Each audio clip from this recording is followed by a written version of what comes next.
Secretary of Defense, SecDef Elizabeth Milhouse Perry, New Humanist Party, Texas, steel gray hair and dark blue suit, watched the Op Center's vault doors unseal with a pop and start to sigh open. They looked like the familiar blast doors installed 100 years ago to fend off an atomic attack. But they had cracked open without any of the security sideshow she had expected. "Just like that, Stubb," she said. "No keypad? No eye scanner?" General Frederick Stubb Grant, U.S. Army, Cyber Command, looked up at her and smiled. He barely topped her shoulder, but he looked as solid as the doors he was so proud of showing her. Had she grown taller in the 30 years since they had become colleagues? Or had he shrunk like mud, settling into an even stockier version of the West Point footballer she'd first met? It made no real difference. He was her general now. He'd always been hers. His voice, thick as dirt. "New system, Madam Secretary. Completely unbreakable. It's got a little biometric review combined with what we call a Schrödinger encrypted validation of our neurochips before it'll open." Schrödinger, she thought. Military guys with their acronyms.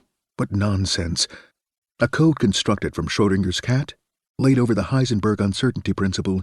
She didn't think anyone could really understand how that mashup of quantum physics functioned, but it worked.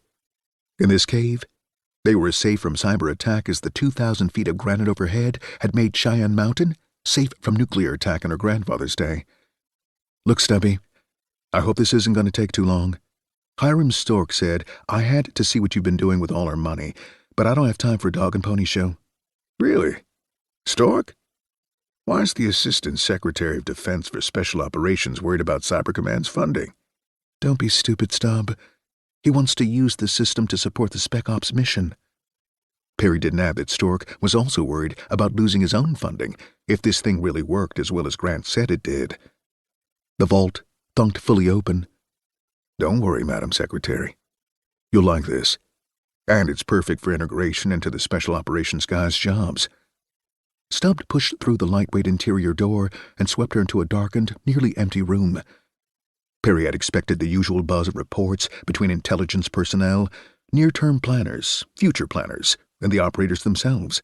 She had anticipated an expanded version of the multiple displays and watchstanders using 24 different languages from 24 countries that had taken up every iota of space on 2 levels.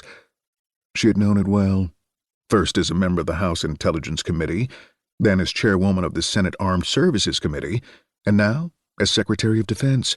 She wanted to see what $7 billion in black money had bought.